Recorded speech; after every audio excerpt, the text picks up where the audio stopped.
Dr. Asuming, we have expressed our thoughts about how we appreciated this. What was your appreciation yesterday of the finance minister's delivery on our debt exchange situation and our debt, basically? I found it interesting, Bernice and Dr. Asuming.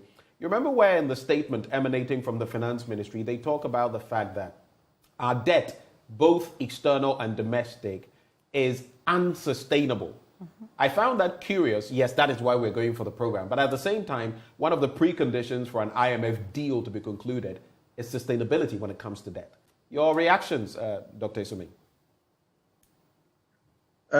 So, to begin with, I think the fact that our debt is not sustainable is something that we've known for a while, even though it has not been officially declared. The reason why an IMF required that you do a debt sustainability analysis is the same reason that when you go for a loan from a private institution, a bank, they have to be sure that you will be able to repay the loan. So if the IMF gives us a program under a condition where our debt is not sustainable, then don't forget the IMF support is a loan that we have to pay back. Then essentially we are not in a position to pay back.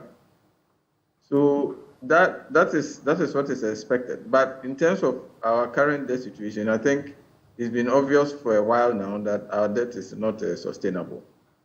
I guess I only brought that up because for the first time, maybe, per that release yesterday, we're seeing an acknowledgement of that.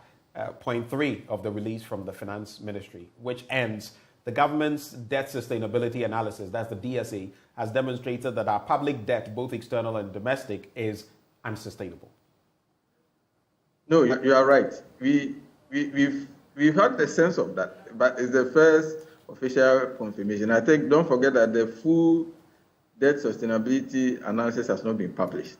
So, yeah, you are right that, it's the first time that it's been publicly acknowledged. I think that, the government probably underestimated the extent of opposition to the domestic debt exchange program. And what the reactions clearly indicate is that the level of consultation and that was expected hadn't been done, because it seems like this has come as a shock to many Ghanaians, many people who are affected by the debt program. In some sense, the extent of the opposition also reflects the fact that many of those affected probably think that the way we are doing the burden sharing is not equitable, and that it appears that the government is not fully or is not properly taking its fair share of the cut, and then appears to be pushing this on the debt holder. So going forward, I think hopefully there's more engagement with those who are directly affected, and that we ultimately come out of this. Because as painful as it sounds, people who have worked hard and through no fault of theirs, have to take a cut on their long-term funds that they've put aside.